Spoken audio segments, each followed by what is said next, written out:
Do you know you can silence your phone without even touching a button? Just flip it. In this video, I will show you how to enable and use the flip to silence feature step by step.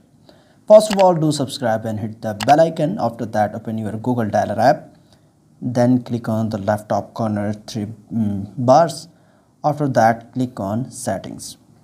Alright, then what you can do, just go down, then click on the last option, flip to silence.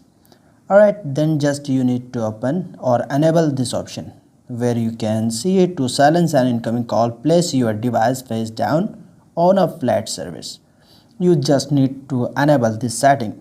Once you enable this one, then you can just face down your mobile on the flat surface.